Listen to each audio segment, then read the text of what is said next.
ভোটের আগে আমার এলাকার লোকেরা সব বিএমপি করে, একটা বাড়িতে নেই। আমাকে এলাকার এক নেতা খুবই চালাক, বুঝলেন, ওই গোরস্থানে ঘর বানাচ্ছে, এর কবর খুঁড়ে মরার আগেই গেছে, কবর খুঁড়ে খেয়াল পড়ে, তার ওর কম্বল পড়ে ল্যাপটপতে শুয়ে থাকে। মাঝে মাঝে বউরে মোবাইল করে খবর কি বলে, 3 বার পুলিশ আইছিল, 3 বার 30 বার আসুক রে, এমন জায়গা থামি আছি পুলিশের বাপেরও ক্ষমতা নেই আসতে পারে। কে ধরবে? পুলিশ ধরার ভয়ে গোরস্থানে গেছে।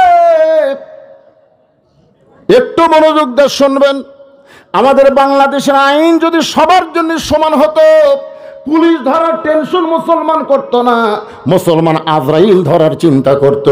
কোন কথা ঠিক কি না? আপনারা বলেন তো, পুলিশ ধরার গুরুত্ব বেশি না আজরাইল ধরার? পুলিশ আমাকে বহুবার ধরছে, কিন্তু ছেড়ে দিছে। কিন্তু আজরাইল যদি একবার ধরে আর ছাড়বে? তাহলে যেই ধরাটা গুরুত্ব আমাদের সকলের সামনে আছে না নাই? রে যুবকেরা, পুলিশ ধরার চিন্তা না করে আজরাইল ধরার চিন্তা করো, আর হিসাব করে আল্লাহর হুকুম আহকাম পালন করো। আজরাইল ধরলেও তোমাকে গোরস্থান নিয়ে যাবে না, তোমার ভিতরের পাখিটাকে ইল্লিন নামক জান্নাতের বাগানে ছুড়ে দিবে। সবাই একটু আমার সঙ্গে বলেন, আমার সোনার ময়না পাখি। এ গান শোনেন না আপনারা? কোন দেশেতে উইরা গেলা রে, দিয়া মোরে ফাঁকি রে আমার সোনার ময়না পাখি। আমার ফারুক বলে রাখাল, উমরের গুপ্ত বাহিনী ধরবে, তোমার মালিক জানতে পারবে। তাহলে চলো আমরা 2 জন পাহাড়ের গুহার মধ্যে যাই, গুহার মধ্যে গিয়ে তোমাকে গোপনে 2 টাকা দিব, আর তুমি গোপনে উটের দুধ দিবে। উমরের গুপ্ত বাহিনীও ধরতে পারবে না, তোমার মালিকও জানতে পারবে না। রাখাল চিল্লায় বলে, তুমি ভণ্ড, তুমি ভণ্ড, তুমি ভণ্ড। উমর ফারুক বলে, রাখাল আমার মধ্যে ভণ্ডামির কি দেখলা? রাখাল বলে, পথিক, পাহাড়ের গুহার মধ্যে দেওয়ানা করলে উমরের গুপ্ত বাহিনী জানতে পারবে না, আমার মালিকও দেখতে পারবে না, কিন্তু রাখালের আল্লাহ সব কিছু দেখতে পায়। ওমর ফারুক এক দৌড় মারছে, পাহাড়ের পাদদেশে যায় নামাজ বিছায় 2 রাকাত নামাজ পড়ে বলতেছে, আল্লাহ তোমার কোরআন এত সুন্দর। সুবহানাল্লাহ কোন? তোমার কোরআন এত সুন্দর, তোমার কোরআন দিয়ে যখন রাষ্ট্র চলে তখন কেউ না দেখলো আল্লাহ দেখতেছে, এই বিশ্বাস মুসলমানের কলিজায় থাকে। আমাদের বর্তমানে কেউ না দেখলো আল্লাহ দেখতেছে, এই বিশ্বাস যদি যুবকদের অন্তরে থাকতো, একটা যুবক মোবাইল না ঘুরলে কোনো টেনশন হতো না। জোরে কোন কথা কন না কেন? কিন্তু রাত যখন গভীর হয়, ওরা খোঁজলে দেখে বাপ মা ঘুম পাড়তেছে, বাপ মা ঘুমাই গেছে, জানলা দরজা লাগা দিয়ে ভিতরে চালু করছে। ভাই এই রে অশ্লীল ভিডিও দেখতেছে।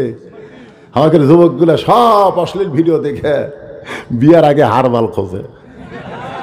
হ্যাঁ, ইন্ডিয়ান হারবাল লেখা আছে, দেখবেন 2 মাস।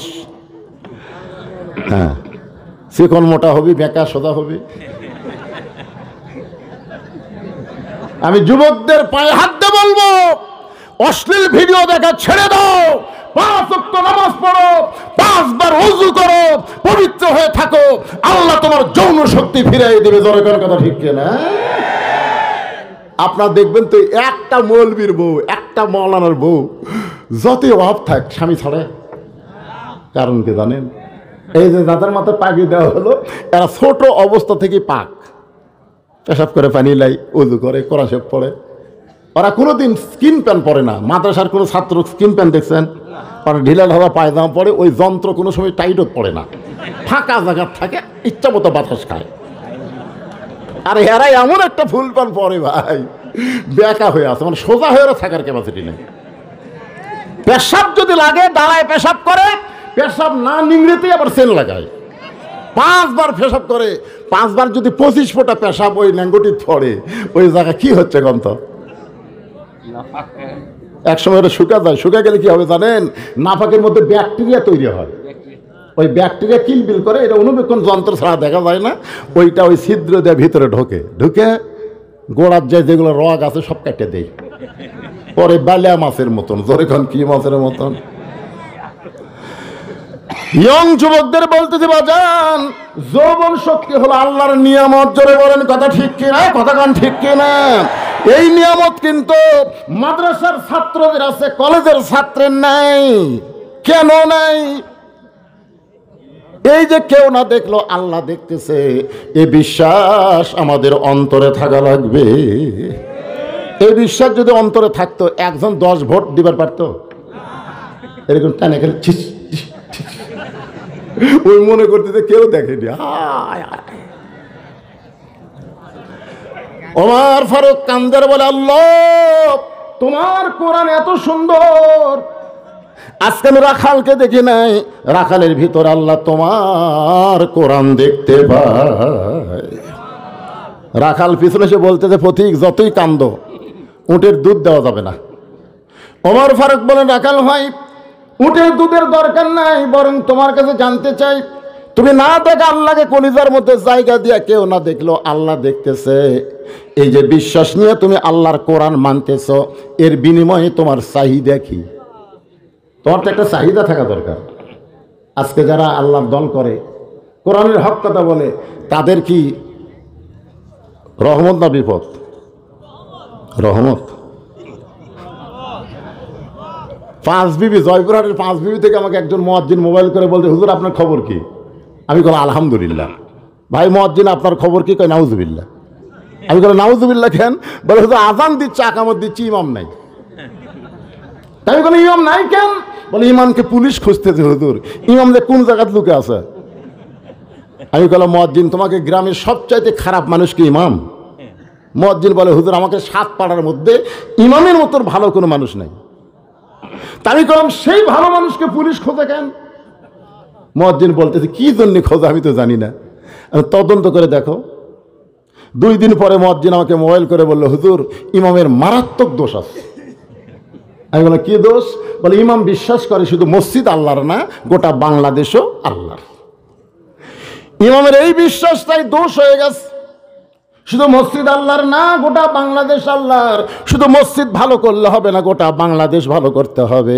ইমাম গোপনে গোপনে আল্লাহর কোরআনের দল করে, আর এই কোরআনের দল করার খবর কে যেন থানায় দিছে, তখন থেকে পুলিশ ইমামকে খুঁজতেছে। আপনারা বলেন বর্তমানে প্রেক্ষাপট অনুযায়ী আমির হামজার চাইতে ভালো কোনো বক্তা আছে? এ ভাই অন্তরে একটা কথা বলেন, ভালো কোনো বক্তা আছে? তার প্রত্যেকটা ওয়াজের মধ্যে গবেষণা আছে না নাই? নাই?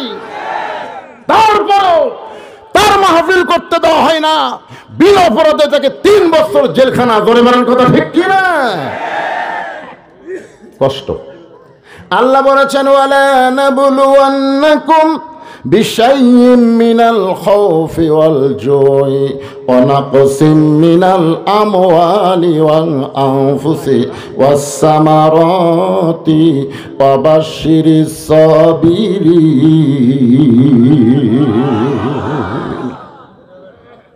ওমর ফারুক বলে, রাখাল ভাই দুনিয়াতে তোমার চাকরিটাও ভালো না, তোমার খাওয়া দাওয়া ভালো না, এমনকি থাকার যে তোমার জায়গা তাও ভালো নাই। তুমি রোদের মধ্যে উদ্দুম্বা ছাড়াও এই যে কোরআন অনুযায়ী আল্লাহকে বিশ্বাস করে, কেউ না দেখলো আল্লাহ দেখতেছে, এর বিনিময়ে তোমার চাহিদা কি? সঙ্গে সঙ্গে রাখাল বলে, পথিক আমার চাহিদার কথা যখন শুনতে চাও তাহলে শোনো। আমার চাহিদা হলো রব্বানা, পড়েন রব্বানা আতিনা ফিদ দুনিয়া হাসানাতাও ওয়া ফিল আখিরাতি হাসানা ওয়া কিনা আযাবান নার। ওমর ফারুক বলে, রাখাল আমি তোমার চাহিদার কথা শুনতে চাইলাম, আর তুমি আল্লাহর কোরআন শোনায় দিলে, তোমার চাহিদা তো বুঝতে পারলাম না। রাখাল বলে, তুমি আসলেই মূর্খ মানুষ। যে উমরের সামনে আল্লাহ কোরআনের 23টা আয়াত নাজিল করেছে, যে উমর সম্পর্কে রাসূল বলেছেন আমার পরে কেউ যদি নবী হতো লাউকানা ওমর, আর সে ওমরকে রাখাল বারবার বলতেছে তুমি মূর্খ মানুষ। জোরে কোন কি মানুষ? ওমর ফারুক মুস্কি হাসিতে বললেন, ভাই আমার মধ্যে মূর্খামির কি দেখলা? রাখাল বলে, পথিক এখানে আমার 2টা চাহিদার কথা বললাম। 1 নম্বর চাহিদা হলো মহামানব হযরত ওমরকে এক নজর দেখা। রব্বানা আতিনা ফিদ দুনিয়া হাসানা মানে কি? এই দুনিয়াতে একটা ভালো নেতা দেখা। জোরে কোন কি নেতা? উপজেলা চেয়ারম্যান, উপজেলা ইলেকশন সামনে আছে না নাই? এজোর এখানে আছে নাই? যে কয়জন দাঁড়াবে তার মধ্যে যে ভালো, ভোট যদি দিবার চান ভোট তো দেওয়াই লাগবে ভাই, যা না দিলেও ভোট হয়ে যায়। জোরে কোন কথা ঠিক কিনা? আপনার যে কয়জন দাঁড়াবে তার মধ্যে কে ভালো, বলবে হুজুর কেউ ভালো না। কেউ যদি ভালো না হয় কম খারাপ কে? অবশ্যই তা আছে। দেখবেন কোন নেতার মুখে দাঁড়িয়ে আছে, মাথার টুপি দেয়, কোন নেতা 5 ওয়াক্ত নামাজ পড়ে। এরকম নেতা নির্বাচন করার কথা কোরআনে আছে না নাই?